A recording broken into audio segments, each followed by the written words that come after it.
Black Sheep Narrative, we're back. Welcome back. Round 27 or something like that. Oh my God, you're horrible. Round 23, episode? 24. We're boxers? Yeah, no. We have been talking a lot about boxing lately. All right. Welcome to the show. We got a new guest. Yeah, welcome to the show, Alex Kopp, Strongman Pro. Thanks for having me, guys. Heavyweight Strongman Pro. Yeah. Thanks for coming on. Yeah, thanks for having me. Yeah, it was this part. There we go. Yeah, it's all better now. Way better. Good Lord. I know. Technical difficulties. Yeah, Alex, thanks for coming on, brother. Appreciate you. So, strongman, you are professional strongman? Yes. You've been competing for how many years? About 10. 10 years? Yeah. How's your body? I get wrecked pretty good. Yeah.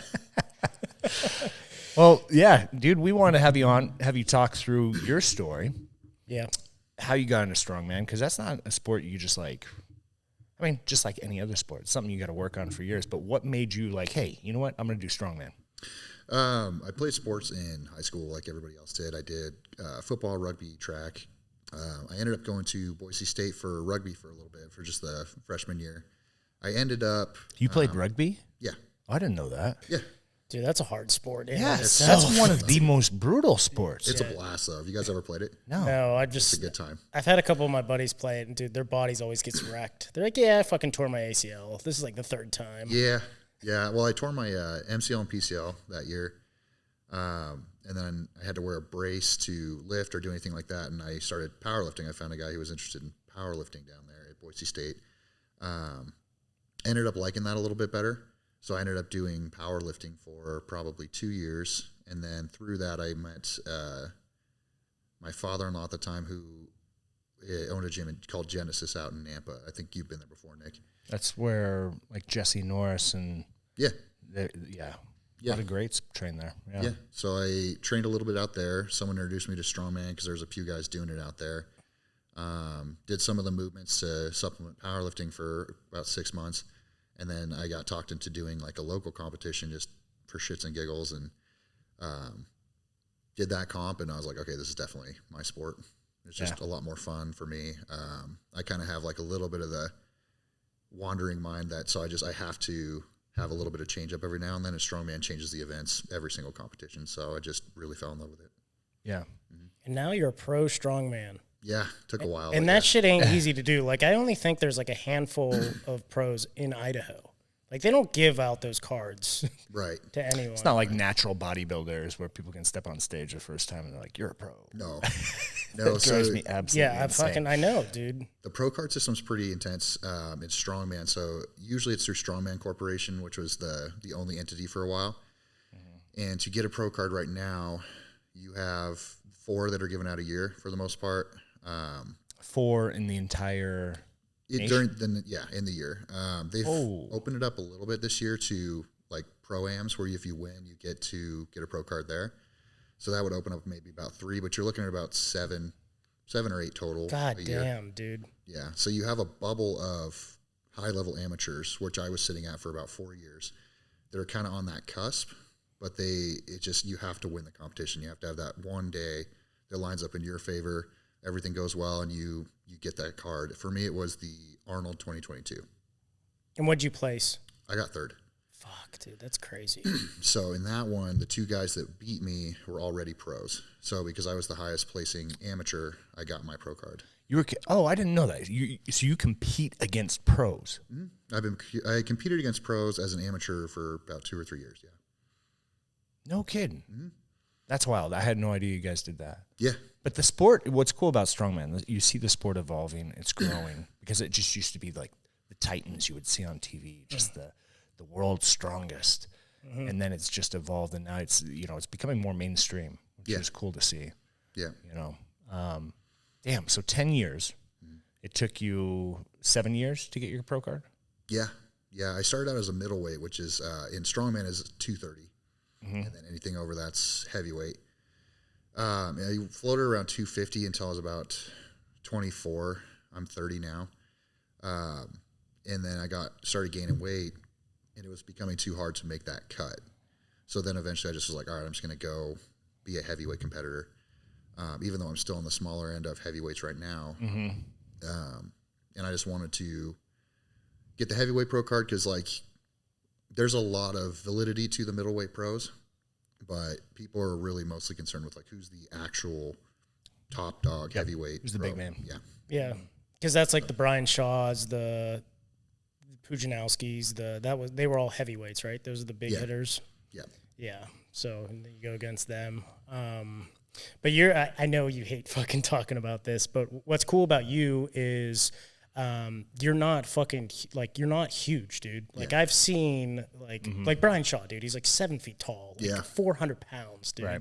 And what you're like 6'1", 6'2"? Yeah, I'm like 6'1" or 6'2" and about 280. Yeah, so I know you hate it because I hear about it all the time. Like last strongman event you did, or last strongman competition you did, it was obviously recorded, and the one fucking announcer just kept harping on it, and you're like, dude, shut the fuck up. You know what's funny is I know him, and he meant it as a compliment, but every single event, all 5 He was events, like, hey, you're the small guy. oh, he was like, and the smallest guy on the fucking field. Again. It's like the first time I was like, okay. The second event I was like, all right. By the fourth event I was like, dude, come on. There's more to it. Like, I'm doing fine. He was like, there's stones bigger than this guy. Yeah, he literally like, said in the stone run, there's a 5-stone series. The smallest one was 300. He's like, he's not even as big as the smallest stone out there. It's incredible. I was like, yes, thank you. Like, I get it. But I mean, in a sense, it is motivating because I have seen, like, dude, usually the big, tall, fucking 400-pound guys are winning it. Yeah. And you're able to go against them, you know? Yeah, so it's always like that underdog story, and that's what, dude, we love those stories. That's what we always talk about. So like, you fit right in there because you kind of like the underdog, the guy that's not you shouldn't be there. Yeah, but and I think that's what he was trying to come across as. But oh yeah, no, and it's like yeah, I think it's the amount of times it was referenced that I was like, all right. But no, I growing up, I watched Mariusz Pudzianowski, and I think you guys know about him. Because at first you would see Brian Shaw, Zavickas, all these 6'5" and up, 400-pound men. I'm like, okay, I'll never be that. But then you see this guy who's 6 feet tall, 280, 290, and just shredded, and he's just murking these dudes. Yeah, destroying these giants. And I was like, oh, so like this is something I could do. This is something that would happen. So he really was the one that got me inspired to try it. Yeah. And you really work on your speed too for the speed events. Like, that's your bread and butter, is that you can outrun people basically. Oh yeah. Because they have a lot of endurance events too. Like, when people think, if you haven't watched Strongman, like, thinking just how much heavy weight can you lift, but some of those endurance events are grueling. Watching you guys with the medleys, even like the truck pull, like, oh my God. Yeah. You see, like, the World's Strongest Man events, they'll pull a truck or a plane, and you hear people kind of roast those guys because they're big, and they're like, oh, they need an oxygen mask afterwards. It's like, if you ever had thousands of pounds of pressure on your chest and you try to move, and you're trying to feet, pull it, right? Yeah, it's like, those guys are in great shape. Like, don't be fooled by them needing a mask afterwards. Yeah, that's wild. What's your best events / what are your favorite events? And do they might coincide, but I think my favorite is Atlas Stones, like a big max Atlas Stone. At the Arnold, I ended up getting a 475, and that got me my pro card. That's fucking crazy, dude. I barely missed a 490, barely missed it. And that's probably one of my best events because, like, that is one that my size should limit me on, but for whatever reason doesn't. So it's kind of fun. And then I've really been enjoying deadlifting. I'm not like the biggest static lifter, but my deadlift has been going up, and I'm really enjoying that. Yeah, you're going for like 900 pounds this year, right? Yeah. That's your 900-pound deadlift. What are you at now? I've pulled 850. The way things are moving, my rep work is stronger than it was when I was pulling 850, so I'd venture to say around 875. Jesus. So the thing is, like, people tuning into this, if you haven't watched Strongman compete, like, you talked about the injuries you had in rugby, right? And the type of torture you put your body through with even Strongman. What are some of the injuries you've had in Strongman? The two worst ones, I've ruptured my right distal bicep tendon, so where it meets at the elbow, that came completely off. And how'd you do that? It's a stupid event. It's called Moss Wrestling. It's called what? Moss Wrestling. It's a Russian thing. So you literally sit on the ground with your feet up on a foot tall board. So sitting on your butt with your feet straight out against a board. Your opponent is sitting on a board or sitting and facing you in the opposite way. And they give you like a dowel that's probably 12 to 14 inches long. And you have to grab it on the outside, and then one person's grabbing the inside. And you have an over-under grip. And you either have to pull that person over the board or pull the dowel out of their hands. You can move side to side. You can just crank on it, whatever you want to do. At the final round of this show, I was going against a guy who was just huge. And he had a habit of kind of just launching people over the board right off the bat. So I was like, all right, if I can try to beat that burst, then I can, last. So I was able to kind of stop that. But then when I started to try to turn it, my elbow bent and all that pressure went to my bicep and just ripped it right off. You hear full pop? Oh, yeah. Yeah. Like a tree branch snapping. Yeah, it was a weird sensation. It was like a sticker peeling off, kind of, if that makes sense, like off the skin. It's like, what the fuck? And then it just popped, and then your hand goes numb for a second, and it's just gone. And you see there was like the huge gap because it had rolled where the up. bicep used to be. Yeah, yeah. Oh, my God. So we were in Anaheim. Which arm? My right. The surgeon did a good job. Yeah, so I was going to say, you don't see any Doesn't scar. look like anything. Yeah. Yeah, it's a little one, but it's... Oh, there it is. Okay. So we were in Anaheim for 2 more days before I could get to see the doctor. So I had to roll it down, and my wife duct taped it down. So we just had it duct taped to my arm for 2 days. What? Yeah. So we went to, it was like the Disneyland outside of that. We'd walk down there, and I just drank a lot to make myself feel better. Because was it painful? Was it like... It wasn't, for a split second, yeah, but it was mostly just kind of sore after that. When it's detached like that, there's really no nerve endings to feel the pain. Oh, with. interesting. Okay. It probably hurt more after I got the surgery than it did when it happened. The worst injury I had, though, was a quad rupture. So I was doing a front squat, and it kind of... You did that at... Berserker. Yeah. Berserker. Yeah, I was going down. Happened. Oh, yeah, it was nasty. Yeah. I was coming down out of the hole. It was like a 550 front squat or something, and I think I twisted or something just weird, and I felt it pop, and that one hurt. That one hurt a lot. Yeah. Dropped the bar to the safeties, lift my shorts up, and that thing's halfway up my leg. So I remember when that happened. I wasn't there. I was in another gym the next day, and I don't remember who it was, but yeah, he came around in the gym and was like, dude, Alex that trains at Berserker, dude, I was there, fucking ripped his goddamn quad muscle, and just said he was screaming. I was like, well, I bet, dude. that was actually not me screaming. So another one of my buddies. Oh, was your buddy screaming? A week ago, a week before me, he dropped an axle bar and it severed it. He was hurting pretty good because the way his hit, I think, was more painful than mine. So that one, I can see why he was hurting pretty good. Mine, it was kind of a weird shock. I was kind of just like, oh, fuck. And I looked down and it's just up there. And so it's kind of one of those, you just awkwardly look at it oh, fuck. Yeah, oh no. And yeah, So what was recovery time like on that for you? That one, they did the surgery a week later. I was not allowed to really do anything for about a week, and then I had 12 weeks to get my range of motion back and learn how to walk again. So was it lots of PT? Oh, yeah, tons. But I went as hard as I could with the PT. Anything that he said fit under the umbrella of exercises that were going to help and not hinder it. I just did it just round after round every single day. After the 12-week mark, I was able to start trying to squat, so I took an empty bar. I think Nick was there when I did my first 135 squat. And it was the doctor said, if you can do it for a set of 20, then you're able to do it. So went and did that. He was there for that. How'd that feel? Oh, that was painful. Was it? Yeah, and the 135. Yeah, the pain. Damn. It was painful. It looked bad, but it felt so good to do. Yeah, something like that. By 6 months, I was almost to where I'd been before, so it accelerated pretty quickly. And then on the 1-year anniversary of the quad rupture, I actually competed at official Strongman games, which is a pro level show. 1 year later. Mm-hmm. And what was it? So that was. Wait. I'm sorry. What did you tear the quad doing? Was it a deadlift? Front squat. Front squat. All right. So was there any squat motion in that 1 year anniversary show? No. But I'd been doing squats since the 4 month mark. Okay. So you're strength wise, you were right back to 100%, or were you on everything but front squat? Front squat, I think most of that was like the mental aspect. I could back squat. knowing? Yeah, back squatting for whatever reason did not freak me out.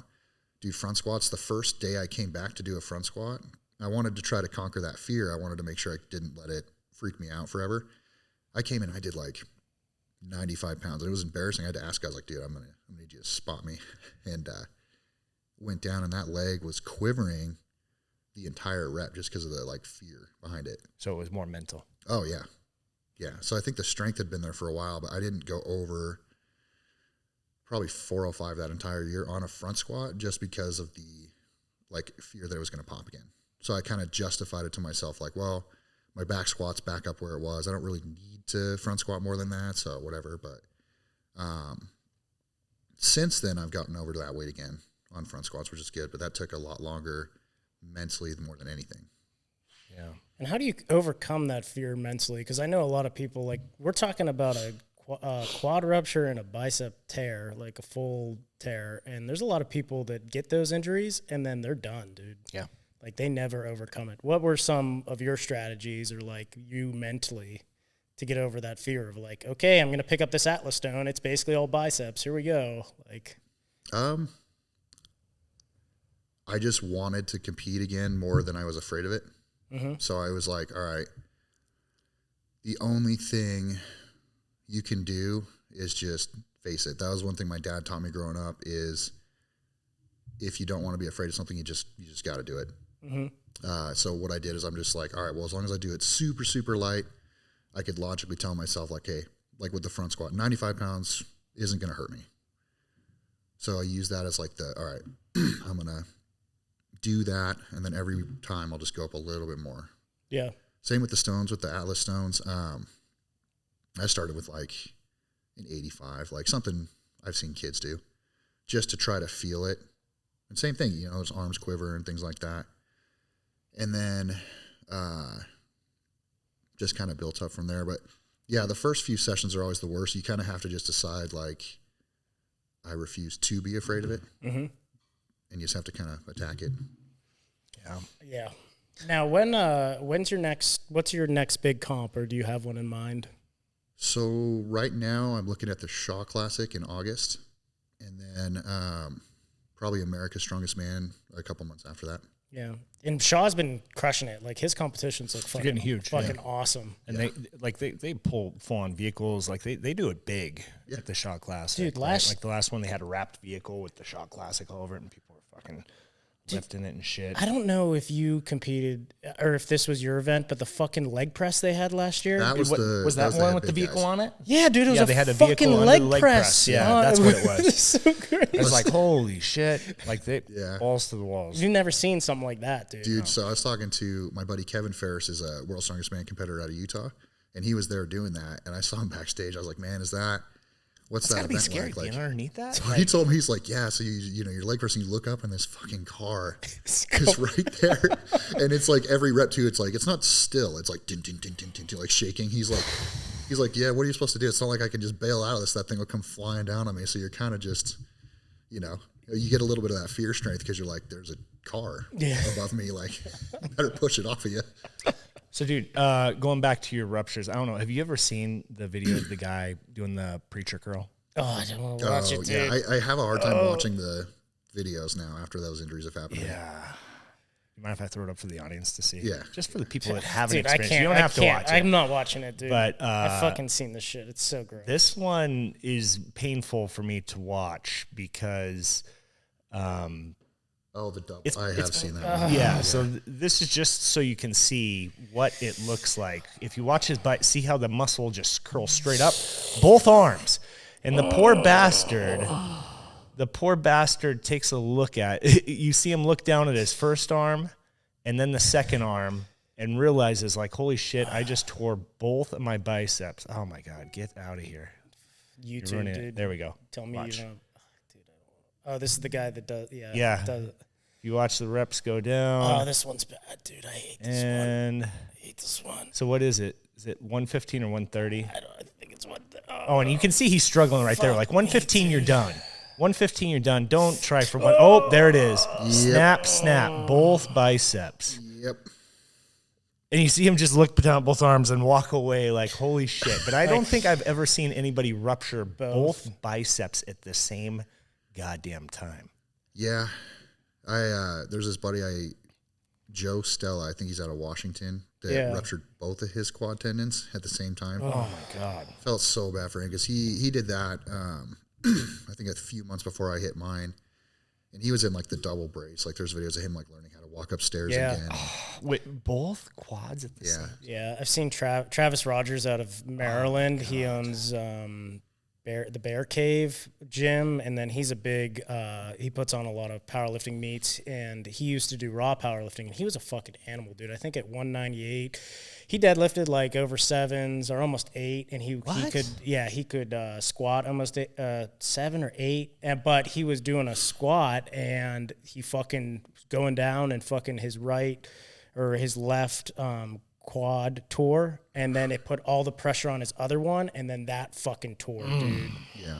And it was like 700 pounds, and I was able to watch. I watched his videos because he had rehab videos all up, so it was pretty motivating. Now he's fucking squats and does everything, but like his rehab was fucking intense. The rehab for those is kind of brutal, but the good thing is the way they do the surgery makes that tendon stronger placement than it was before. So normally, like your bicep, your quads, they sit on a process on your bone. They just are there, kind of stuck to it. When it pops, it comes off. They can't reattach it to that process on your bone. So they drill holes through the colossus bone, stretch it through, put a cap on it, and then the bone grows around it. So it's in the bone now. Oh, so it's actually stronger. Yeah. So my actual right bicep, I have to limit the weight that I do in the right, but there's a confident amount of more strength in my right bicep. Like if I were to just isolate a curl, than there is on the left. So you can even feel structurally more sound. We should just all opt to get the surgery regardless, right? Like just become titanium, dude. Everyone made that joke before both surgeries. Before both surgeries, like, we'll just have him do the other one. Just take it out for like 6 months. Call it good. Let's go. So from a strongman perspective, how many hours a day do you train? Anywhere from, gosh dang it, I'm probably there from like 3 to 4 hours sometimes. 3 to 4 hours train, straight lifting. Yeah. You take a break and like eat? No. You kind of have to munch the Sour Patch Kids in between. So for you people that think, hey, I want to give strongman a shot, like if you want to commit, that's hours in the gym, practicing your discipline. Yeah. Because it's more than just being strong. Yeah. You know, there's a lot of form things. Like I've even watched Carly go through it when she works on her, like her, what is that? The dumbbell, the giant dumbbell, the circus dumbbell. And even she was showing, she loves to like coach other people. She wants to get other people in. So anytime I'm in the gym, she's like, hey, you going to do this exercise with me today? And sometimes I'll break. I'll be like, all right, Carly, let's do it. And then she makes me feel like a bitch because she outlifts me. But then she'll show me some of the techniques on like how to do the circuit. And I'm like, oh yeah, there's like a lot that goes into it. It's not just pure raw.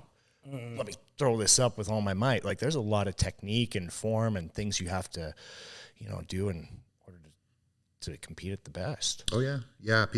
Some of the moves that look the simplest, like picking up an Atlas stone, have the most technique to it. Yeah. So like you don't just grab that rock and just lift with your back. No. Yeah. You got to throw it up on your legs, right? You got to get low and Yeah, there's certain ways you have to grab it. There's ways to kind of squeeze with your chest so you're not just putting a 400-pound stone in your biceps, because you can't do that. That's how guys pop that tendon off. So learning how to squeeze properly, learning how to use your legs to suck it in. What about the roll back? So like when you see people, like that's what I'm always worried about with the Atlas stones. When I see these big guys, they get on their lap and the next motion is lifting it up, but then getting it up on that high platform, you've got to really stretch the back up. Yeah. Like you're using a lot of lower back, right? Yes and no. When it's pulled against you, it's almost kind of like wearing a belt. Like you're bracing against the stone, so it kind of almost seals that core in. Mm-hmm. But yes, you do have to build up to it. Like if you have never done stone, even if you're a strong puller and you go and try like a 400-pound Atlas stone, it's gonna take you. But if you build up to it over years, you'll see with strongman competitors, if you take a look at their backs, their erectors are huge, like abnormally huge. Mm-hmm. And it's just years and years of doing those odd lifts like that where it kind of forces you to either adapt or drop. And as weird as it sounds, it's like feels very primal when you fucking pick up a stone, dude. There's something about it. I've never like, it's so funny getting people into the gym and like the first time they try an Atlas stone, they always have the biggest smile on their face. Oh, yeah. It's, I don't know. It's just like something about it, dude. Yeah. Picking up a large rock. Oh, yeah. It's like caveman. Yeah. So what people don't know, like it sounds all fun, like lifting heavy, but there's also a proponent of recovery and fucking nutrition, dude. And nutrition, me and you talk about it a lot because you've been dialed in for nutrition, but right now, like you're really dialed in. Yeah. And I remember there's days where I look at you and you're like, dude, I fucking hate eating. I hate it, you know? That was going to be, my next question, because I've watched videos of like Robert Oberst and like what his daily meals look like. I'm like, holy shit. Yeah. So what does that look like for you? Right now I'm at like 80, 100 calories a day. You know what sucks is like you have to try to eat it clean-ish. Like there's going to be some cheat to that because 8,000 calories clean is just not. What's your carb source? Mostly pastas, potatoes. Okay. Yeah. Every now and then I'll try and cheat it and get like candy and shit. So, but I try not to tell my nutrition coach that. Yeah. yeah. So, because I couldn't imagine how much rice you would have to eat if you. It's unfortunate amount. Like it's like it gets tough even at the lower calories when you're just trying to force a bunch of rice down. It's like, oh my god, I'm so it sits over this. there. Yeah, it just sits. You just feel just sluggish. Sluggish. Dude, 8,000 calories. That is insane. So fucking crazy. So what do you meal? Let's break it down. What does that look like? What does your meals look like in a day to give people an idea of 8,100 calories? So with like breakfast, she lets me do breakfast food. So I'll do like 4 or 5 strips of bacon. Then you have several eggs. I'll get like a huge bowl of cereal. She tries to make it like the more healthy stuff like Cheerios, which 2 or 3 cups of milk with that. 4 pieces of toast, things, that's kind of like the gist of like the breakfast food. Most of my meals are going to be like 8 to 10 ounces of ground beef, a few cups of rice or potatoes, veggies mixed in, kind of your more like stereotype meathead meal. Mm-hmm. And then one of the meals I have is just a huge mound of spaghetti. So how big is a mound? Show me. Like you get like a big freaking Tupperware and it's just full to the brim. The kind where you're eating it and it looks like somehow, even though you've taken like 20 bites, it looks like it hasn't been dented. Yeah. You're like, what? What in the is it growing back? Yeah. So, and then I also have mass gainer shakes that I get. Mass gainer shakes? Yeah, like weight gain protein shakes. How much is each one of those scoops? I know some of them are up there like 1,200 calories. The one I get's up like 1,080 calories. Yeah. Yeah, so I'll have 2 or 3 of those a day as well. 2 or 3? Yeah. God damn. That's what I'm telling you. He sees me. He sees all of it. When we work in the gym together, it's just like sitting there just like miserable. I don't know, man. Yeah, that's insane. So, and how many of the ground beef meals do you have? In this current plan, just one. When I'm trying to put weight on and get put like closer to 300 pounds, she'll up it to 2 or 3. So the highest calorie plan that I've been on was when I was going for the Arnold. She wanted me to be as close to 300 pounds as I could get. I got up to, it was like 294, and I think I was around 10,000 calories for that. Oh my fucking God. Which sucks. So, because I'm a naturally skinny guy, the amount that I have to eat to gain weight is more than someone who's kind of just. Because you already have like a high metabolism, probably, right? Yeah. So yeah, Jesus. So you mix in high metabolism, and then you get guys who, it's strongman. A lot of guys do blast gear, so they're going to be able to absorb a lot more. So you can get somebody who's ramped up on a whole bunch of compounds, and they're taking 6,000 to 8,000 calories, and they're going to gain weight a lot faster than someone who's not loaded up or not loaded up on as much and on like 10,000. Yeah. Dude, that's insane. Yeah. Mostly red meat, I'm guessing, because of how calorically dense it is. You couldn't eat fucking chicken, You're not getting chicken and turkey and all that, so. Yeah, so. I don't prefer that. But I'm sure that the ground beef gets very old very fast. Dude, my wife cooks it in so many good, delicious ways, but I'm just so numb to it. Yeah. So what's your grocery bill look like? Like Is it insane? 150 a week, probably. Oh, it's not not too bad. Nah, I mean, You get bulk I got foods. kids, so that's about what we spend. So you're basically like a full family. Yeah. That's just for me. That's just for me. My wife's is another 100 on top of that a week. So yeah, when we have kids, that's going to be interesting. Damn. It's the Costco runs though, right? Yeah. Costco You guys- does a lot. Costco's great. Yeah. That's where it's at. Costco and Winco. Yeah. I love me some Winco too. Yeah. I'm glad you brought up the gear, and I'm not gonna like go into detail about everything, but it's pretty known that strongman, like that's the way the sport has been, is running gear, right? How do you personally feel about it? Like I know a lot of people that get into the sport, and now I've been hearing rumblings that they're gonna start doing like a tested division or like a new division of strongman. Like, what do you feel? How do you feel about that? Both that and like the way the culture is of like, basically you're not going to be able to win if you're not pushing. I don't mind it.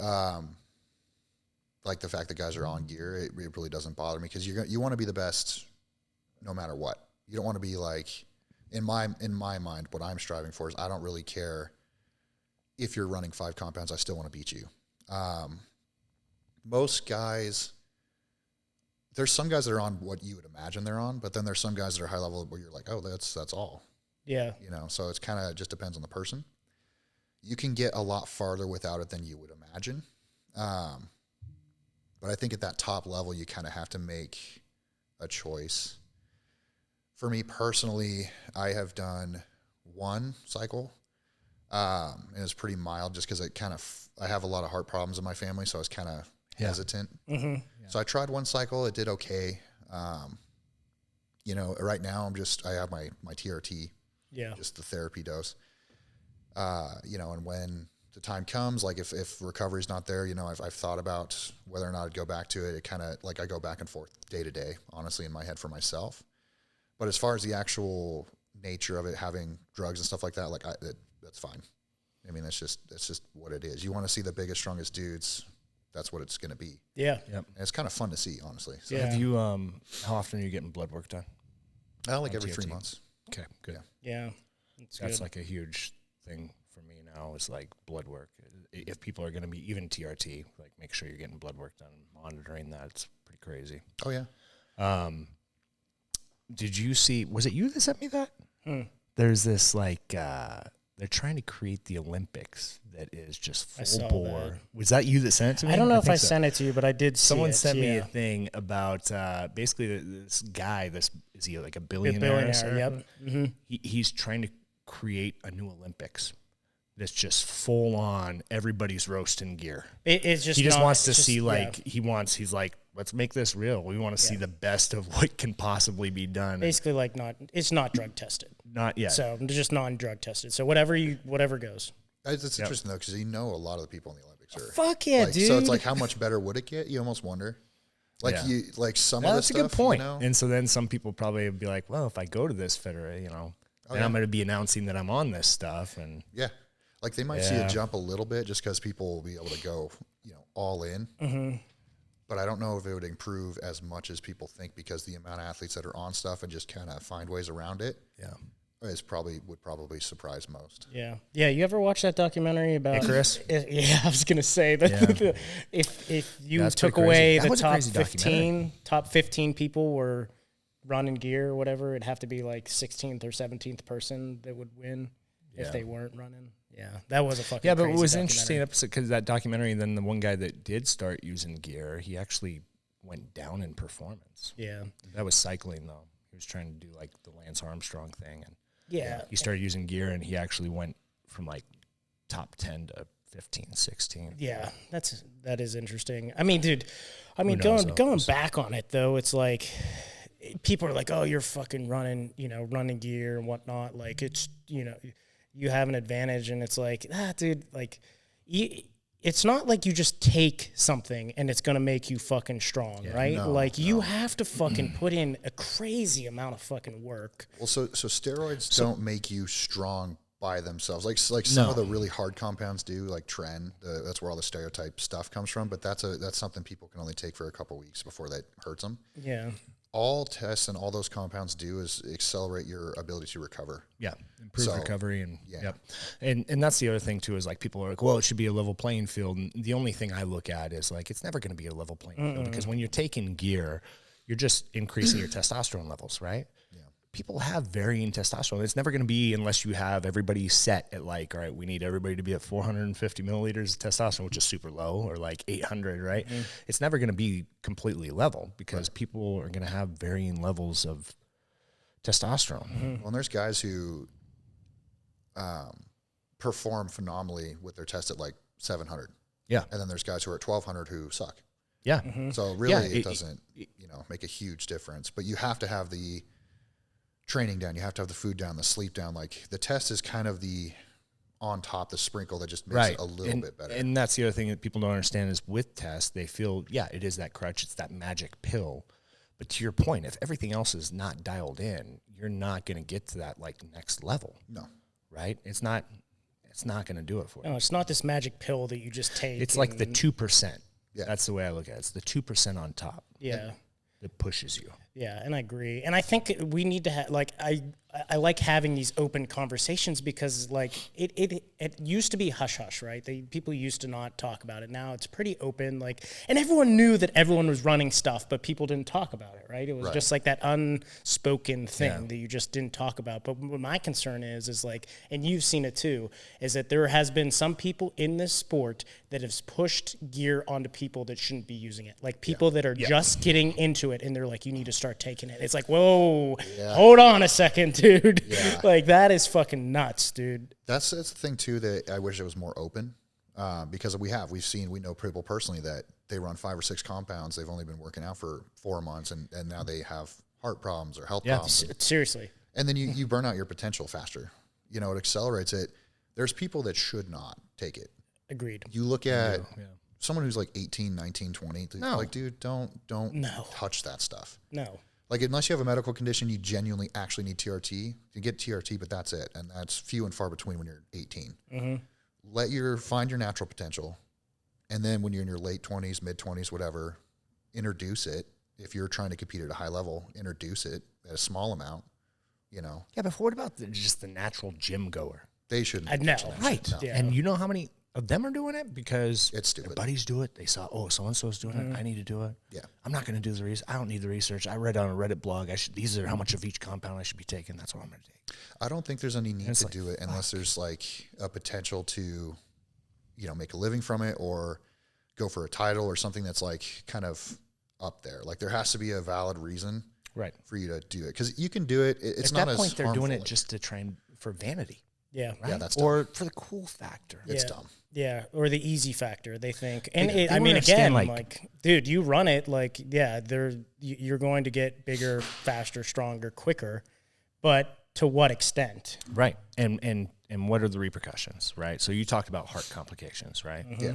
I know that they say that it doesn't process through the kidneys if you're doing injectables, but it can affect your kidneys. Yeah. It can affect your liver. It can affect so many fucking different things. It can throw your hormones out of whack completely and fuck you up. Mm-hmm. That's one thing people have to understand is if they pull that trigger and if they start, you're on it forever. Right. Yeah. Like you're on hormones. Even if you have to just drop to TRT, like once you do that, it shuts down your natural production.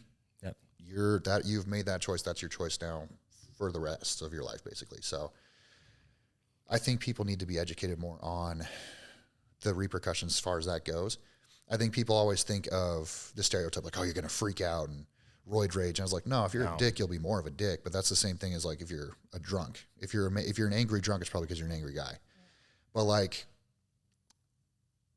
yeah, I meet some of the nicest dudes in Strongman that are on huge amounts of gear, But yeah, if you're a kid, if you're just recreational gym goer, there's really no reason to hurt yourself for just to look a little better. Yeah. And it's kind of, I guess, depressing to do it for that because a lot of people don't know that that's what's going to happen to them. So some dude just told him who's kind of a douche and like, it's some 21-year-old kid. Then he gets to 30. He's like, well, everything's out of whack. Like my body hurts. Like I have health problems. I'm 30. Like what happened? I go to the gym all the time. It's like, well, you just did something you shouldn't have. Yep. Yeah, and this is why this conversation is really important. Like, and there are more people that are talking about it, but like, I've seen too many people, and you've seen too many people that have gotten hurt from doing stuff that they shouldn't be doing just because they didn't hear this conversation. Exactly. You know, because someone, unfortunately, someone that they looked up to pushed it on them within. I mean, as you talked about, like within a year of them starting to lift, it's not even 6 months, and someone's pushing to do more stuff because that's the only way you get good. Well, that's the only It's way like, you're that's gonna fucking bullshit, dude. beat this guy or beat this guy is if you the take only gear way you're now. gonna be You don't even have any foundation of strength, dude. No, that's another thing too. Is even age, regardless, training age. If you're just starting lifting, even if you're 35 years old, if you're less than a year into weight training, you shouldn't be touching that stuff. There's no reason you should be touching that stuff. Yeah. You'll jump up fast just with newbie gains. Yep. Yeah. So you just loading yourself up on chemicals is like your last resort. That should be the final step when everything else is dialed in. Yeah, multiple years in. Right. Because I've seen powerlifters, like I've seen powerlifters that are even 5 years in, 6 years in, and there was a couple, like one guy in particular I think of was from, used to be on Westside Barbell, and obviously they were known for taking a lot of gear. And what people don't know is, yeah, your muscles are getting bigger, you're getting stronger, but your tendons aren't holding up to, and they aren't getting stronger versus how strong your muscles are getting, right? Yeah. So this guy fucking squatted and tore both of his ACLs and MCLs at the same time, dude, squatting, because they just weren't strong enough for how strong he was getting so fast.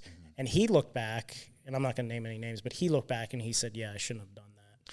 Oh yeah, people don't understand the tendons because of the lack of blood flow.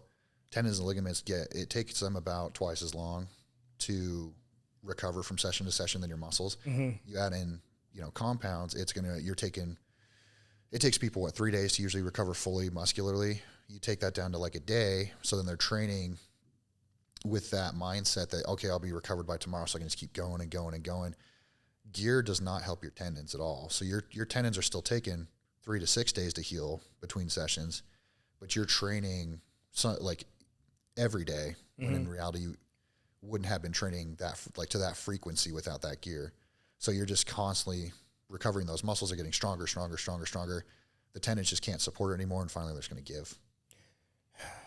And then we talk about females doing it because, I mean, granted, dude, it's awesome as, me and you and Mandy talk about how there's an influx of females coming into the strongman world. Like every year it seems like it's getting more and more, hundreds and hundreds. But then we look at the weights, like we talked about a couple of the weights for the couple of competitions that are coming down, and it's astronomical. The deadlift weight. Like, it's like, how is this? What is that? So at nationals for amateur nationals, so this is amateur nationals in June. Yeah. The girls, the heavyweight women, have to pull 460 for reps. I train one female. insane. I train one female that can pull that for one. So it's like, that's an amateur nationals is insane. Like the pros, I get that. Yeah. But amateur nationals, that's an insane amount of weight to be repping. So, which then just goes back on like the talk about gear and whatnot, and is the sport forcing people to do it because there's not like compete? Who the fuck is going to be able to do that like naturally, right? You'd be surprised on the female end. Like Chloe Brennick's, I think she's British. I think Melissa Peacock are on that natural spectrum, and they're at the top level. I think with the women, there's more potential for you to do it without running a whole bunch of gear. Yeah. I don't know if that's just because they can't handle as much anyway, gear-wise, before it really destroys their bodies, or what that is. But it seems that you can. The likelihood just gets smaller and smaller as you go farther, though. But it's that balance too, right? Because as me and you and Mandy, we run these competitions now. It's like you want that balance of I don't want to have a weight that's too light that you're going to be able to do for 1,000,000 pounds or 1,000,000 times, right? Right. But at the same time, I don't want something so astronomically high that no one can fucking touch it. Right. Which is kind of weird in the strongman because powerlifting, it's okay, you pick your own weight that you do. Strongman is we pick the weight. Yeah, so you got to pick a good something, right? But a good ratio. Yeah. Yeah, but you look at Carly though too. Carly's a great example too of someone. She's natural. Yeah. And she's just a freak of nature. Watching her lift weights and there's exceptions. There's exceptions for sure. but that's what they are, is they're exceptions. They're outliers. Yeah. So it's I think definitely she just possible. naturally has a higher testosterone level than Yeah. like most other women. Yeah. So like it's possible, but you also kind of have to have the right genetic gifts to excel. I don't want that to deter people from strongman. It's not like if you want to compete at local shows or even national shows or upper level amateur, you can absolutely do that naturally. Yeah. I actually got my pro card before I touched anything because I wanted to that was something I really wanted to do for myself. After that is when I kind of like opened my eyes to, or like my mind to the possibility of doing that stuff. So you can. I don't want people to be like, oh, you can't do strongman unless you want to stick a needle in you. But I think it's when you come to like I want to be the strongest person on the planet. You definitely have to be open to it at least. So yeah. So on the other side of things, you're also a personal trainer. You own a gym. Yeah. Going on like 9 months now.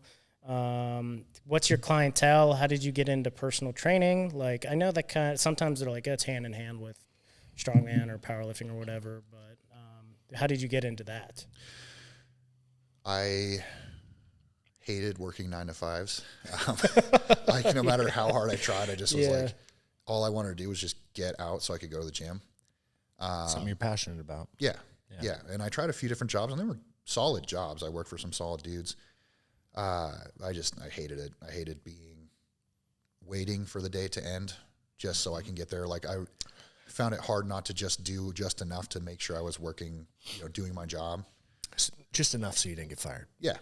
Basically just kind of like, all right, I'm performing the minimal tasks to get so I can go to the gym. And I watched a Brian Shaw video, and he was like, someone had asked him, like, how do you get 3 hours a day at the gym?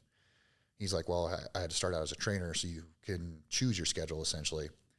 So I just started doing that. My wife was a manager at a previous gym, and she, after I left my last job, she was like, I was looking for another 9 to 5. She's like, hey, give yourself like 3 months, like I can float us for 3 months, try to build up some clientele, do something you actually want to do. So that was really cool on her part. And in 3 months I was able to make enough money as a trainer to do that. It wasn't like the best money I'd ever made, but it was enough to pay the bills and to do strongman the way that I wanted to. So that's how I kind of got into it. It was just because I wanted to be at the gym.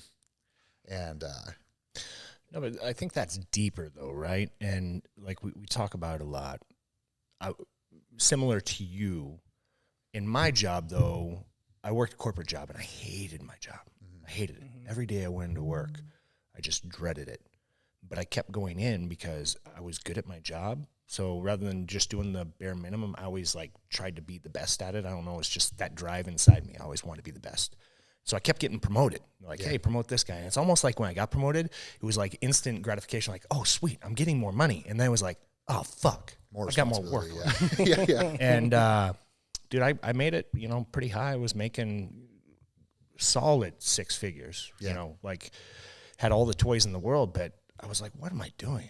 I'm working my ass off for someone else, making them a bunch of money. And I hate my job. Every day I wake up, I dread going to work. Right. My passion was in UXO, and it was my side business. And it was just a passion project. It's like, I'm doing this full time. Like, fuck it. And more people need to make that leap. So you found a way to do what was passionate to you. Right. And a lot of people don't. That's the unfortunate thing. A lot of people are scared to make that leap. They fall into comfortability. And that's almost what I did. I was in that job for 7 years, hating my life every single day. And finally it was to a point where like, why? Right. Why am I doing this? And you had to take the gamble. And while, yes, that gamble is scary, it's so rewarding. Oh, yeah. No, I think that's more people need to take that leap. And I encourage you, if you, like what Alex is talking about, if you're waking up and you're doing the bare minimum just so you don't get fired, or you just hate your job, like, be realistic to yourself. Be honest with yourself. You only have one life to live. So you're living your life to the fullest, and you're pushing to be the best in strongman. Like, that's your goal. Yeah. You want to be the best competitor out there. Yeah.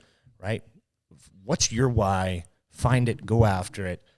You have one chance. Oh, yeah.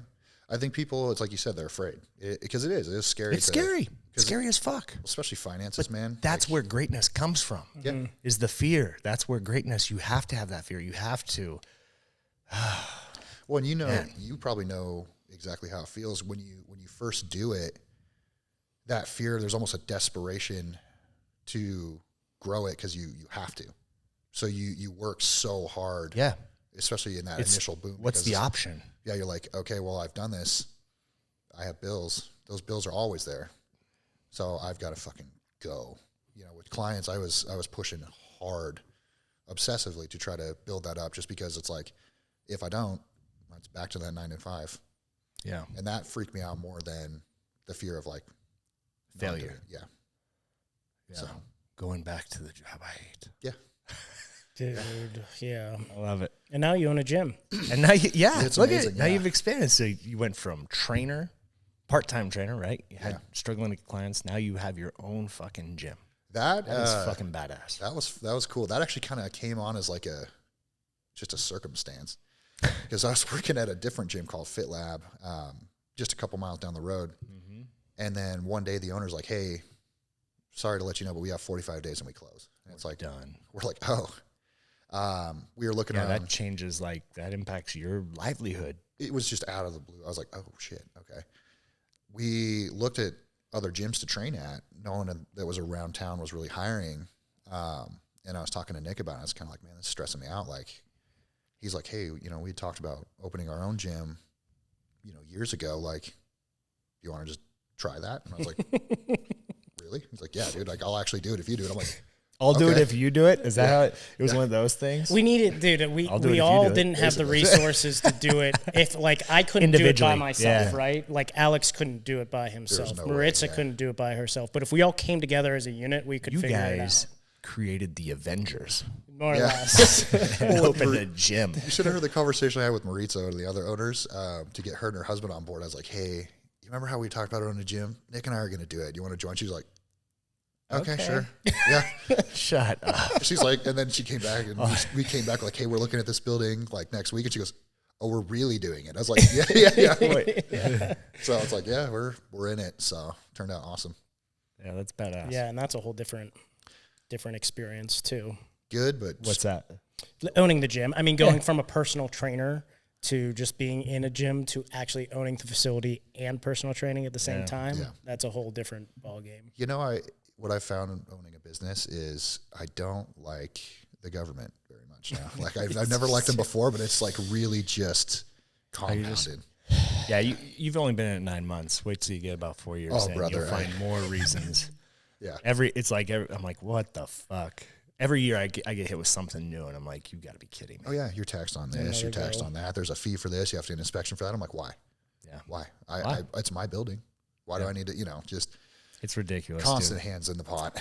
So it's ridiculous. Yeah, and now we're gonna put on one of the biggest meets ever in the state of Idaho in about a couple months, 4 months. Yeah, 4 months. So exciting. Yeah, that's gonna be crazy. And John will be there. I'll be there for the expo, right? Yeah. Well, no, you can't call it an expo. No, we went over this. Fuck them. Can't call it a note. Maybe you won't. Then don't say fuck them. They're nice people and they're letting us come into their facility. All right. Just can't call it an expo. We can call it Strength Collection. Strength Collection. Strength feats. Feats of strength. Feats of strength. Strength that sounds Fest. kind of cool. Strength Fest. Strength Fest. I also wanted to harp on this too. We never talk about this. Me and John never talk about this. What? Religion. Oh, you know what? I wasn't sure. I'm going to talk about it. I didn't want to bring it up. I didn't want to put you on the spot, but you are a man of faith, right? Yes. You're a big man of faith, and faith has a lot to do with your motivation and what have gotten through hard times and dark times through faith. Yes. I wouldn't say I'm not a non-believer. I'm open to anything. I just like talking to people about their faith and what they believe in. And John, I don't think we've ever talked about. Yeah, I don't practice. Yeah. Right? Like I believe in God, but I'm not I don't really practice, right? Yeah. I probably should. But how did you what built your relationship with the church? So I grew up in the Catholic Church as a kid. But it was very off-putting because there was the corruption with like the hierarchies in the church. There was the corruption with the priests and like kids, and there was stuff about it. They made God seem very angry, fire and brimstone. Like, you know, if you're on your way to confession, but you get hit by a bus before you confess to the priest, like, sorry, you're going to hell. What really put me off was when they said, well, if you don't baptize an infant, they burn. And to me, I was like, there was 3 years where I was like, hey, I believe in a God, but I just kind of brushed him off because I was like, well, that doesn't sound cool. You know, I was like, how could he be like that? Like, we're all screwed anyway. I'm just going to go down with the ship. So I just kind of ignored it. And then my sister actually introduced me to like a non-denominational Christian church. And I sat there with the pastor because it just seemed different. And he talked about how it's more of a relationship with Christ. And I asked him all the questions about the Catholic Church that I'd had problems with, and he went back to the Bible for everything. Whereas the Catholic Church, they really didn't have scripture to back it up. That was just what I was told.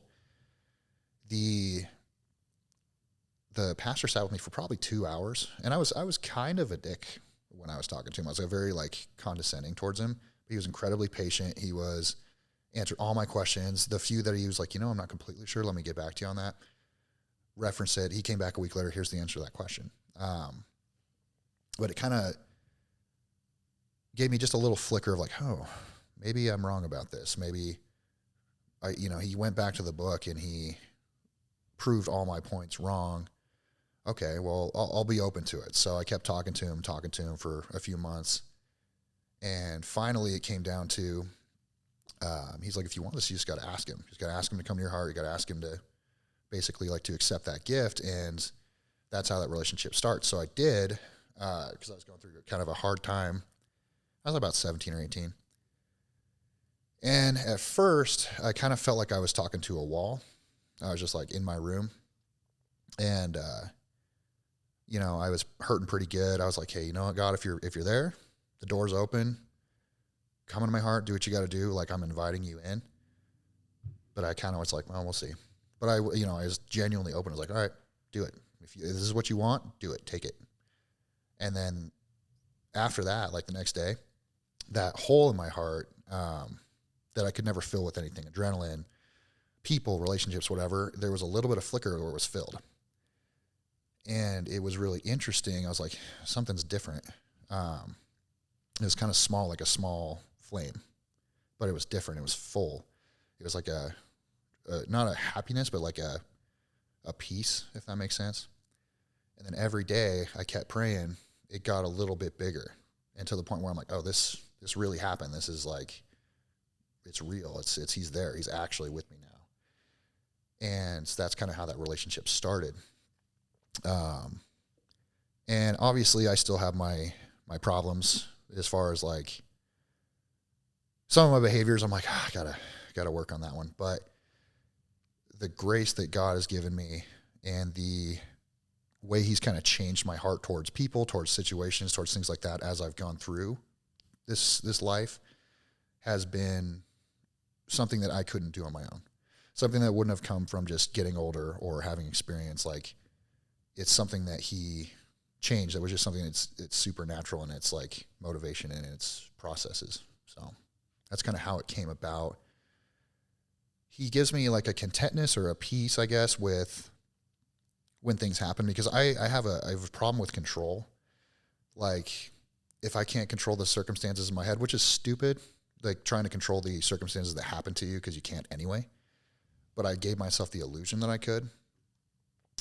So if things went wrong and I started really trying to lean into faith rather than trying to like just desperately hold on to that ounce of control that I thought that I had, and I leaned into my faith, the peace came about and things started working better. Every time I tried to hold on to it, every time I tried to do it myself, it not only didn't work, but it would get worse.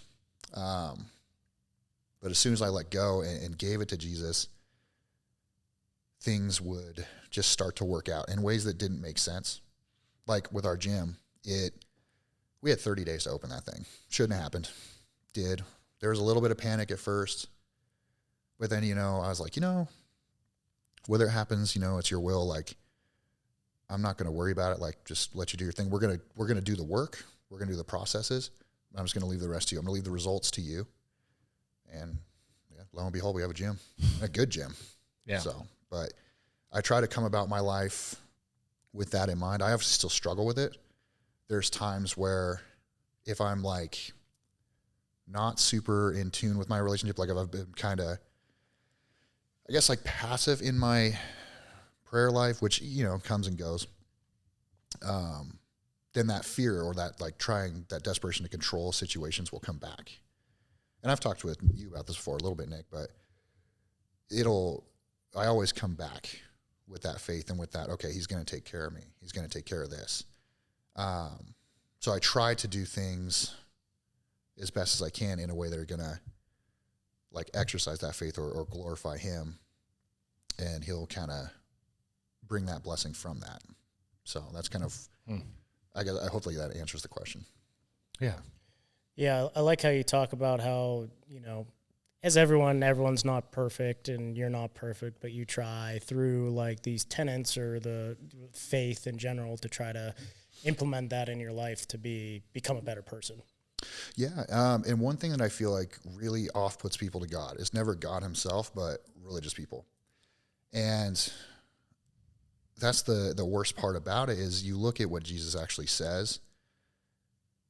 He took people that were kind of shitty to be his apostles.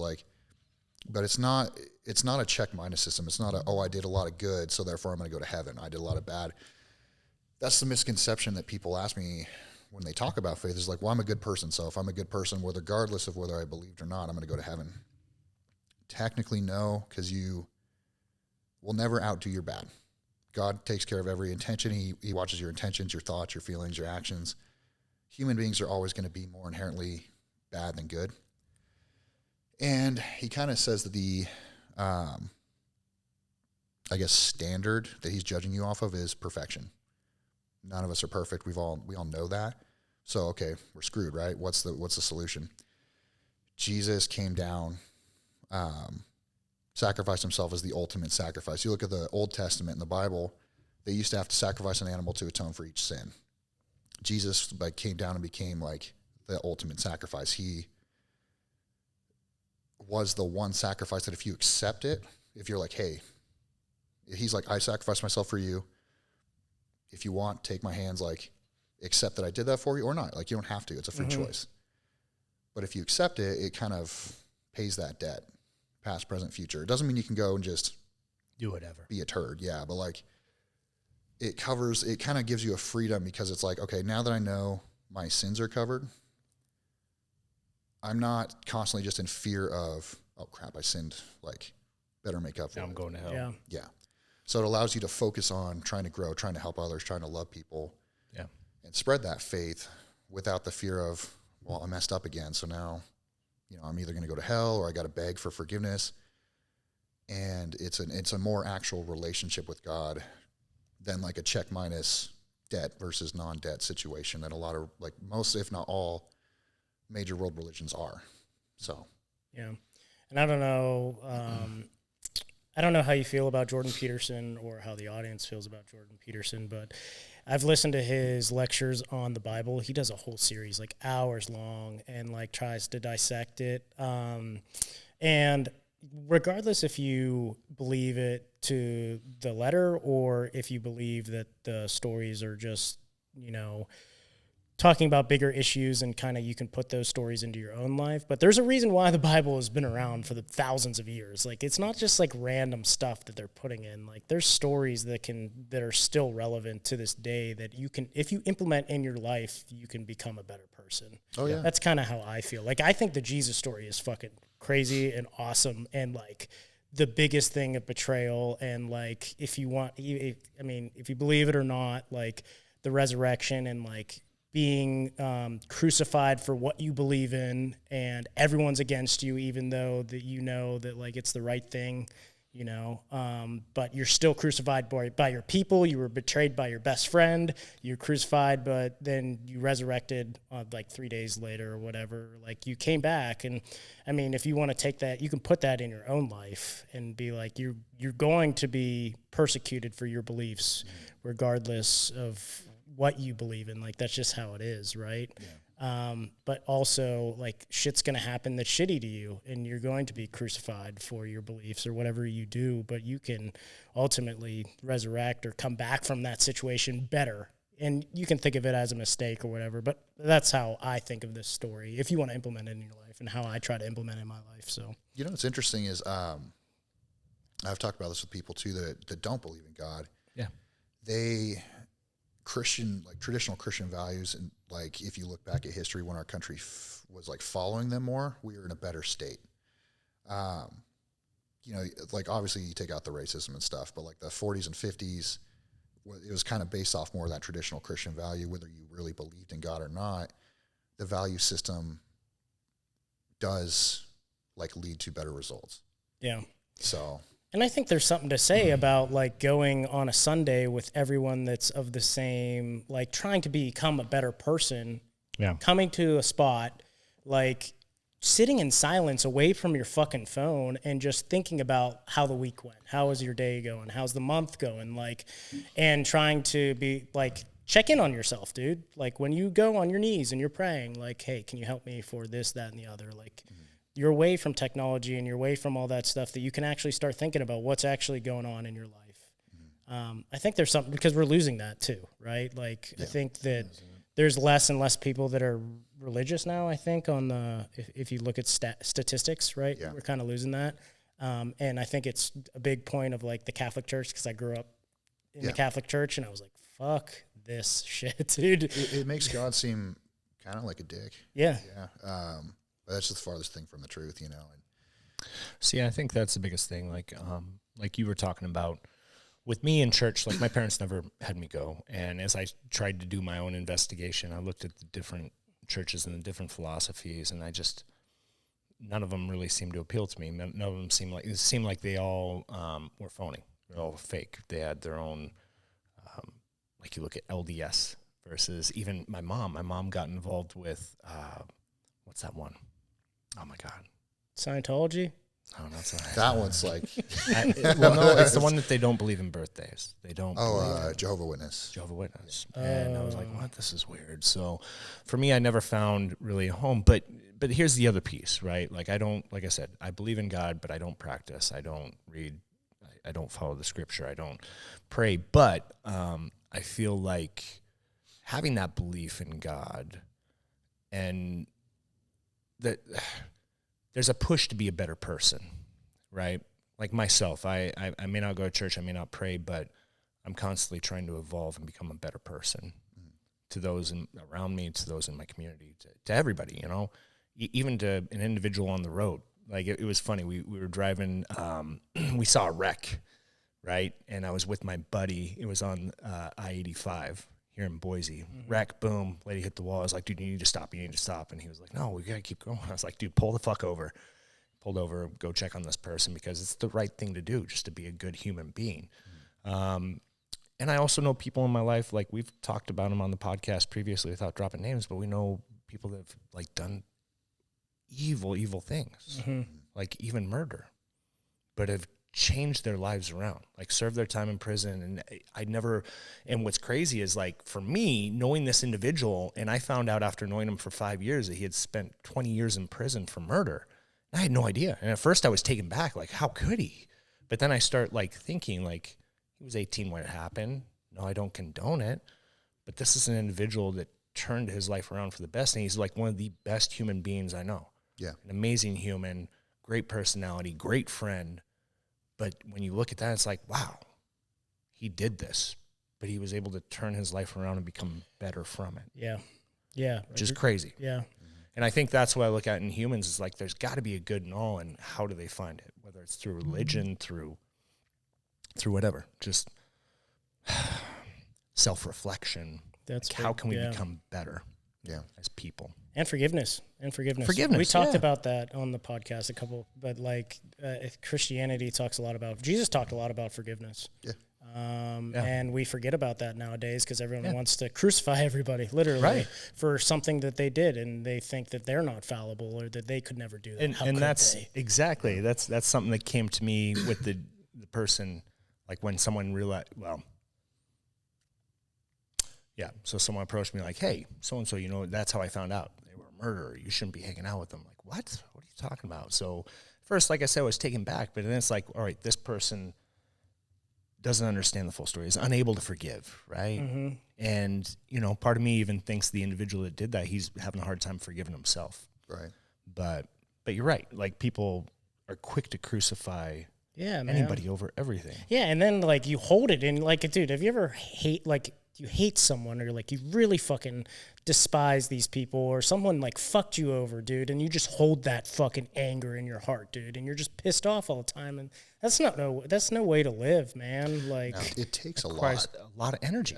it does. More energy than it is to just Say, let hey, it go like- and move forward and focus that energy on your own life. Like, how can I push myself forward in a positive? Right. Well, and the thing too that I think people have a misconception with forgiveness is that it's like, if I forgive somebody, that I have to be like their best friend. But like with your friend, that's different. Like you're choosing, you know, like, oh, I'm going to forgive this. I'm going to try to be empathetic to his situation and acknowledge the growth that he's had. And we're already friends. I'm going to try to maintain that friendship because, you know, he didn't hurt you. So it's like, it's situational too, as far as like what that looks like. Some dude's just a jerk to you, whatever, like that. You can forgive them. Doesn't mean you gotta like them. Yeah. You know, there's a lot of people I forgive just for my own sake, and that's because what, you know, Jesus says to do. But it doesn't mean I'm gonna hang out with them. No. And that's exactly, and we talk about that a lot too, is just keeping, like, my circle's very small. I keep my circle small because you do have those people, and I'll still be cordial with people that talk shit or whatever behind my back, and that's fine. And I'll be nice to them when I see them, but it's not someone, like you said, it's not someone that's in my circle. Like, they can keep their distance from me. I'm okay with that. But yeah, I'm not going to be a dick towards them. I'm not going to treat them like shit. Right. Well, that's only going to take energy from you. And that's that's one thing I found out as I have gotten older and matured as a person and just in faith, is like, especially as guys, you know, you're brought up to be like, well, if they disrespect you, you either need to get even or hurt them worse or whatever. And when you're raised to kind of think that way, you feel like you're losing if you forgive. Like, if you forgive that person, you've lost. You're being a bitch. You're a fucking bitch, dude. Yeah. But in reality, it's like the farthest thing from it. Yeah. You know, it takes a lot of strength to let that go. Because it's a lot easier to be pissed. Fuck yeah, it is. It's so much easier to be pissed and to want to hurt somebody else and to want to bring them down. And I've fallen in that trap countless times. I've had people in my life that it's hard not to like root for their failure, if that makes sense. Yeah. But I have to check myself and be like, okay, that's still another person. Like, what in my eyes, what they do is worse, but that's a judgment I'm not allowed to make because I am just as shitty in my own ways. Yeah. And it's kind of, there is a Bible verse that's like, take the plank out of your own eye before you try to tell your brother about the speck in his. And I'm like, dang it. All right. Yeah, that's true.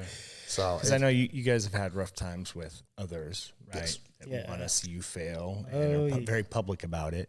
Yeah. But if you turn around and do that back to them, then you're just stooping to their level. There's been a lot of hours where me and Alex have sat down and talked about it. Yeah. You know, because there's been a lot of times where we're like, dude, we could do this. We have this. Like, we have this information. Like, it's hard when you have the power to do it too. Yeah. It's not just like, oh, I want to so bad, but I can't. It's like, no, there's ways that we had the ability to ruin the other person. Yes. And it's like, to try and choose not to do that really sucks because you're like, man, all it would take is this one thing. But then you're like, it's not going to do it. We're stooping down to their level, right? You know, like, we're on a different. But that shines through too, from an outsider looking in. Yeah. Like, you can see that you guys are taking the high road, and that it shows. Like, you can feel it. Yeah. You know. Yeah. So I applaud you guys for that. Yeah, we're on a different trajectory, man. We're not even on the same fucking road, dude. That's the thing, you know? We've talked about it before. There's been times him and I have both had to try to talk each other out of it because we'll be like, man, that guy and do this and that. And then it's like, well, no, let's just focus on us and do our thing. Yeah. And then that's not just that's for everything in life, right? Yeah. It doesn't matter if it's business, personal, like, focus on yourself. Right. Yeah. Right. Stay in your own lane. Dude, that took me that was a long lesson for me to learn, even coming up, right? Oh, yeah. And I think that's just a developmental trait is, you know, things are always competitive. Doesn't matter what it's at. Sports, jobs, being able to separate that and I'm just going to focus on myself, not what they're doing. Yeah. Well, now, yeah, and we talk about like the animosity,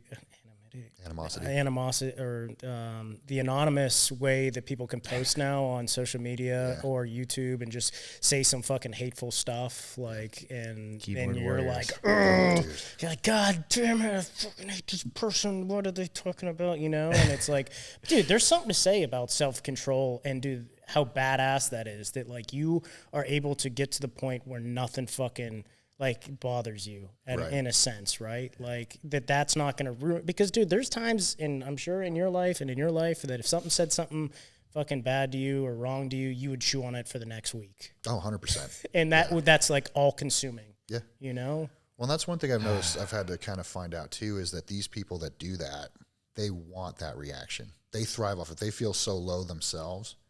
They have to bring you down with it. Misery loves company. So, you know, you get that troll, or you get people that are trying to bring you down or trying to prevent your success. It's just because they can't do it themselves. Dude, it's never someone that's doing better than you that's saying that every shit. person that like Oh yeah, Chris, punching up. Yeah. Like Chris owns another gym, one of Nick's buddies, and very close to us. You think that would be competition, but he's been nothing but helpful to us. He's been nothing but like champions for us. And so it's like, for him, he's like, hey man, there's plenty to go around. Like, I'm successful, you're successful. If we build each other up, it'll be good. To me, that's the most secure individual. Right.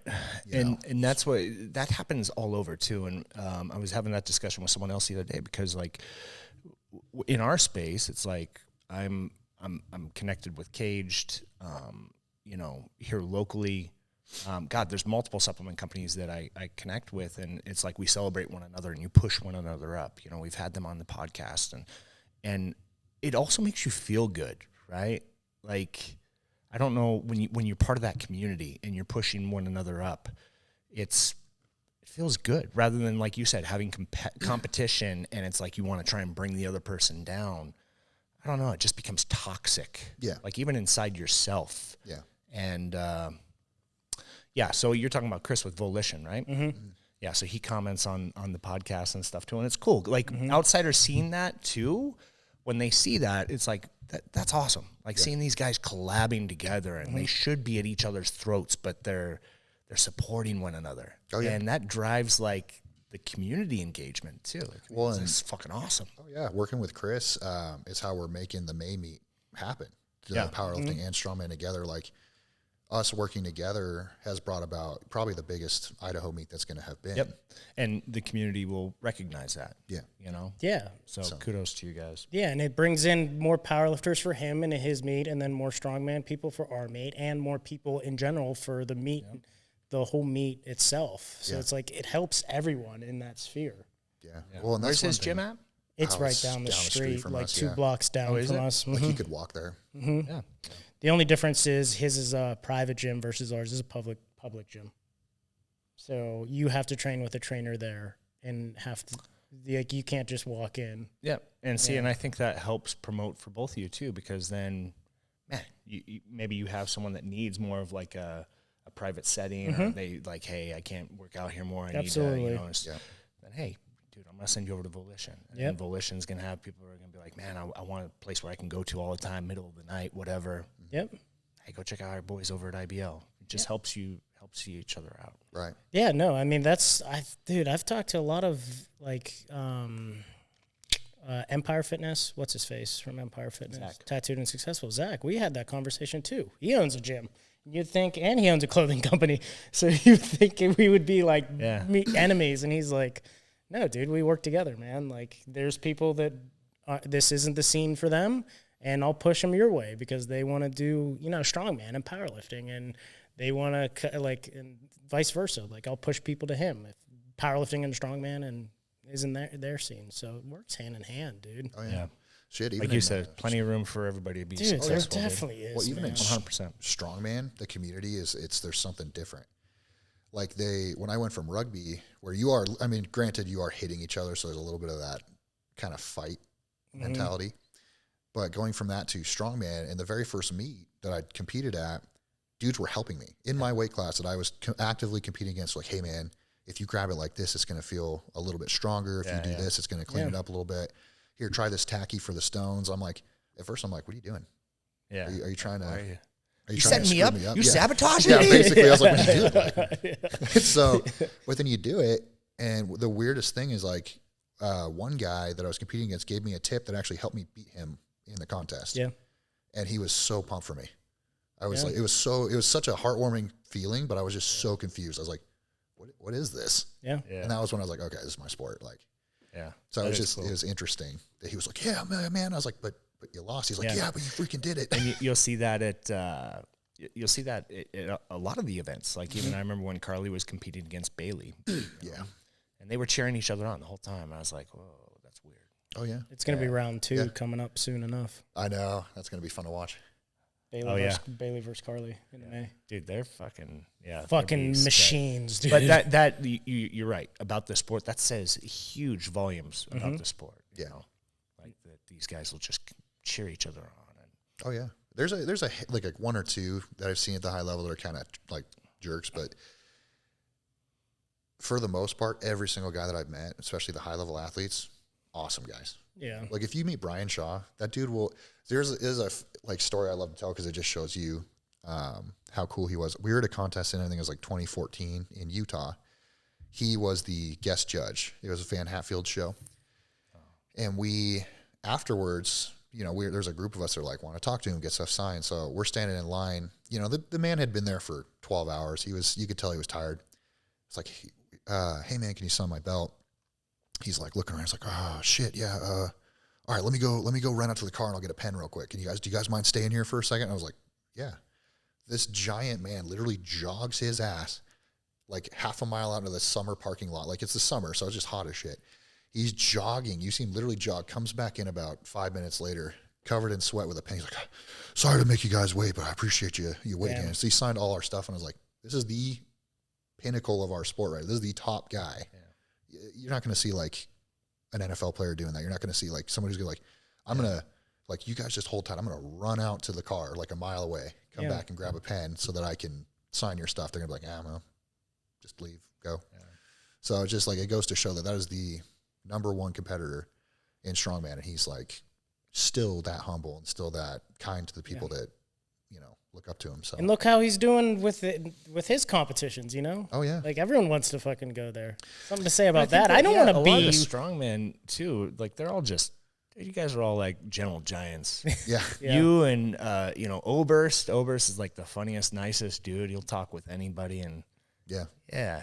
At least every strong person I've met, every strongman competitor I've met. Yeah. It's been just amazing. Yeah. There's like I said, I met maybe one or two where I'm like, oh, you suck. But everyone else is pretty cool. So. Yeah. That's in any sport though, right? Yeah.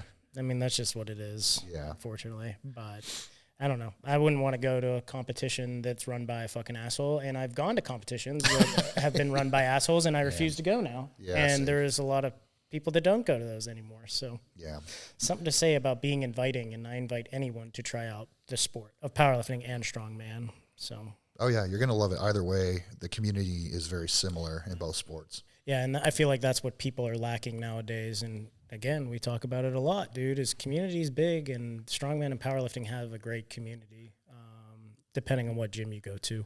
But it's a very inviting atmosphere. Well, then you see how like especially nowadays, our country is so polarized into groups, you know, politics, religion, things like that they separate off into their own little sections. Strength community is full of the most diverse like thought processes and beliefs I've ever seen. There's people that have the exact opposite religious beliefs, political beliefs to me, but they're brought together by one common thing. Yeah. But we can talk strongman for hours, and some of those people are some of my absolute just like best friends. Yeah. Crazy, you know? Right? So it's just fun because you can bond over that. It brings people that you wouldn't normally necessarily want to just be around all the time. Yeah. Into your circle where you're like, man, you're a really cool person. Yeah. And it kind of reminds you, it's like people can disagree on stuff and still be tight. Yeah. Yes. So it definitely breaks down barriers. Yeah. I think about that all the time. Like I look around the gym and I'm like, dude, if it wasn't for this gym, I probably wouldn't be friends with all these people, but these people are fucking awesome, dude. Yeah. And I would be sad. Like that would suck if I wasn't friends with these people. Right. But like in any other scenario, probably wouldn't be because we have very different views, different beliefs, all this kind of stuff. But they just strength cuts through everything, dude. Yeah. You know? Yeah, absolutely. And some of the smartest motherfuckers on the planet are fucking doing strongman and powerlifting, aka Will, the fucking doctor of physics. Yeah, I've got a client. He's a strongman competitor, and he did powerlifting with me for a little bit. He's been at it for I think 6 months or so. Yeah.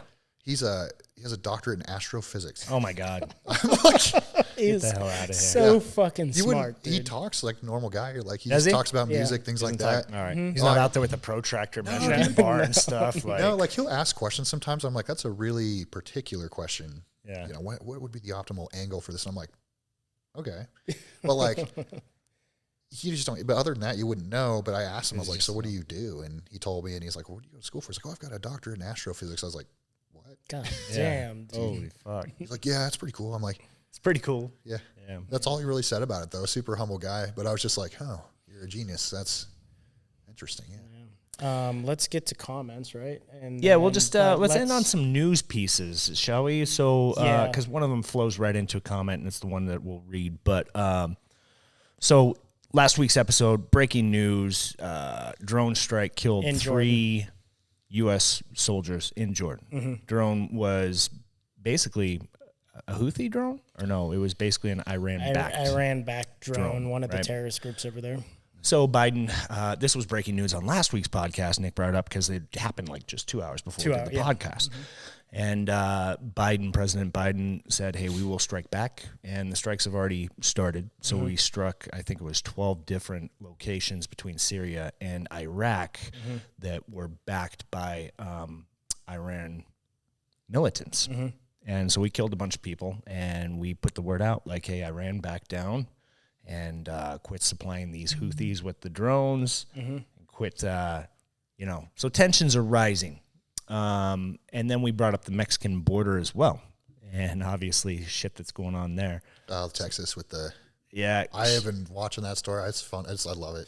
It's crazy, crazy to see what's happening and stuff, but HT 2007 said, I am really thinking about moving to NYC and pretend to be a migrant. Then I can get everything free housing, free food, free cell phones, and whatever else I have to struggle with U.S. citizens. Now, did you hear this story in New York about the migrants, the Mexican migrants that beat up the police officers? No. I think I saw the video. It's crazy. But so these Mexican migrants, these police officers went to stop them because they were doing something, and they ended up jumping the cops and beating the hell out of them. But then they used this free service that New York has to help transport migrants to a different part of the country, right? So they escaped. They basically used this free service to take them to California. And so now there's warrants out for the rest, and they captured 2 of them, but they're looking for the other 3 because it was like 6 or 7 of them have jumped these cops and beat the hell out of them, and it's all caught on camera. So, and they're illegal immigrants. They identified who all of them are. They're here illegally, and they're taking advantage of tools and processes that we have in place in the States for illegal immigrants. And they escaped, got out of New York. Crazy. it's crazy. So for her, the one thing I will say is, a lot of stuff's broken here in the States. Obviously, there's lots of tensions. There's lots of things that need to be fixed. The wall is a serious issue, or whatever we need to do to stop the influx of illegal immigrants coming in. But I will read this story because this one caught my eye. So things could always be much, much worse. So the Prime Minister of Pakistan is now serving time in a Pakistani prison, 7 years, for an illegal marriage because his wife got a divorce, and there's a resting period when you get a divorce of 6 years? 6 or 7 years. 6 or 7 years resting period where you cannot get remarried. Well, she remarried the prime minister in 4 years, 5 years. Didn't fully meet the time. So they consider that adultery.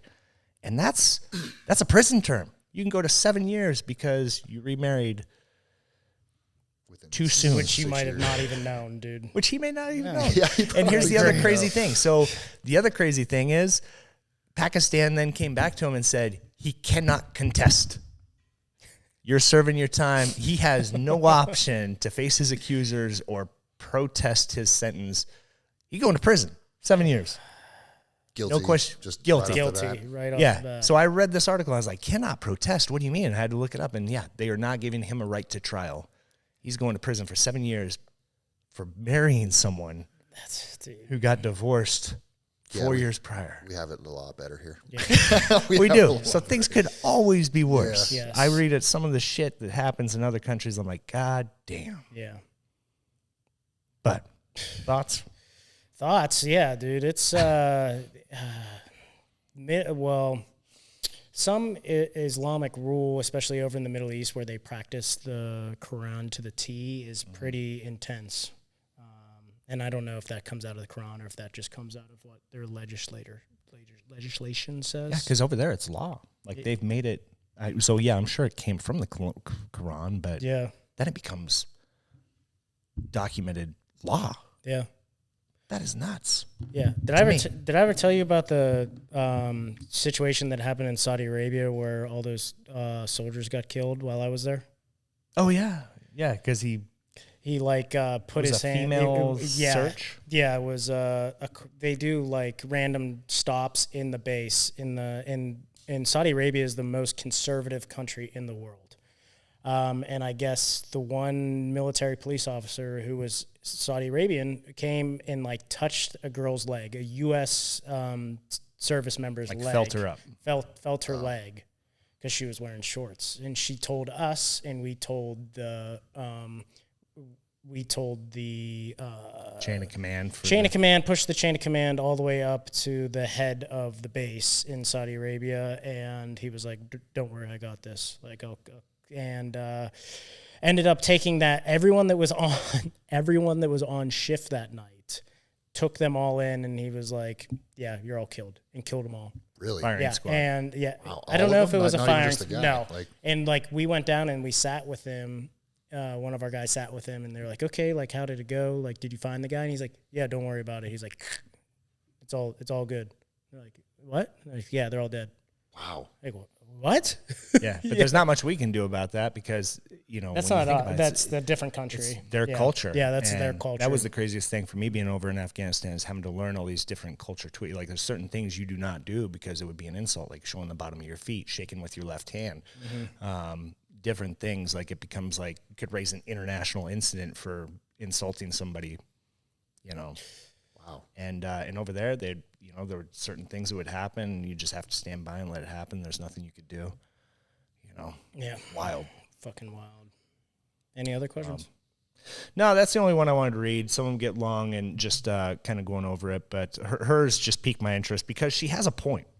Shit's fucked up. Yeah, and, I know. We are offering way more in resources than what we should. Oh, God. And now... and then there's another bill in front of the state legislature this week. Idaho? No. National government to release another $17.9 billion to Israel in funding. That one frustrated me. Yeah. Well, you saw I get it. The UN just pushed another $50 billion to Ukraine. Oh, my God. It's insane. Yeah. So whatever your beliefs are. So, yes, we agree with you. There's a lot that is fucked up, and we need to start thinking about our own rather than sending money other places. But yeah. But to Alex's point, things could be much worse if we were somewhere else. Right? Fucking truth. Dude. And on a positive note. Yeah, seriously. Alex, where can people find you on the Instagrams or the Facebooks? So my Instagram handle is @ACuppNutriShop _ or was it? I have to look it up. Hold on. I had it for one of my sponsorships. They had the, I have to put the title in there. Okay. So Kopp, so AKOPP Strongman _ NutriShop is my Instagram handle.